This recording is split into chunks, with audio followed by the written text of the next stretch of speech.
Hi, I'm John Barber, Editor-in-Chief at IDW Publishing, and welcome to Barber's Shop. Hope everyone's doing well out there, or as well as circumstances allow. On top of everything else going on, the last couple weeks have been a reckoning in comic book culture over behavior that creates a toxic environment for women and people of marginalized genders. I think this pandemic we're living in has created an environment primed for change. And we at IDW will do everything in our power to make comics a space for everyone. Amidst all that, comic book stores across the country are open for business, and I urge you to stay safe, but to safely venture back to your favorite store, or even try out a comic store for the first time if you're new to this world. Early reports are encouraging, I'm pleased to say.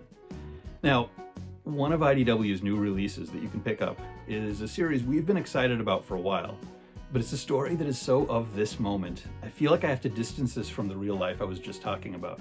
I mean, nobody could have guessed when this comic started what world it would be released into. Back in late 2017, Stephen King and Owen King published a novel called Sleeping Beauties. And like everything King, it was a bestseller. Pretty quickly after that, IDW publisher Chris Ryall started working with the Kings to bring their story to the medium of comics. For a good chunk of last year, we were getting this comic ready, bringing in acclaimed novelist Rio Youers to write, the incredible Alison Sampson to draw, and the always amazing Triona Tree Farrell to color the series. Plus, we have the stylish and unique lettering of Krista Meissner and Elizabeth Bray's sharp and canny editing watching over the whole thing. The comic, like the novel, tells the story of a virus sweeping the world, but the effects of this sickness are unlike anything anybody's seen. It only hits women, and it causes those women to fall asleep, covered in web-like strands of something. And this, of course, isn't a normal sleep. Afflicted women can't be awakened, at least not without breaking those web-like strands, which causes, well, maybe I'll leave some secrets for issue 2. Anyway, while the virus strikes across the world, we follow a group of characters only tangentially linked to one another. But as the sickness spreads, they'll be inexorably drawn together.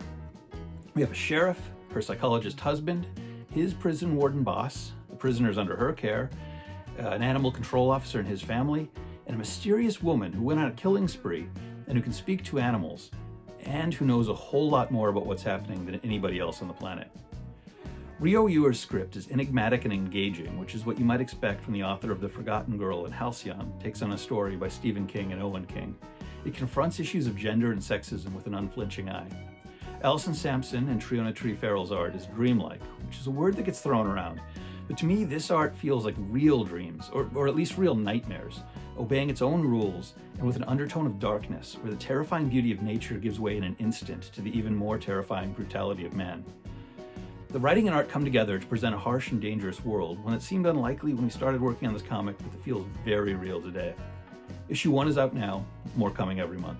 So check out our web store or your local comic shop to grab a copy for yourself. And as always, let's use this time to connect and keep the IDW community active. If you have any questions, put them in the comments below and I'll answer what I can. That's all for this week. Remember, you can keep up with IDW on social media and check back here every week for news and updates. Thanks for watching.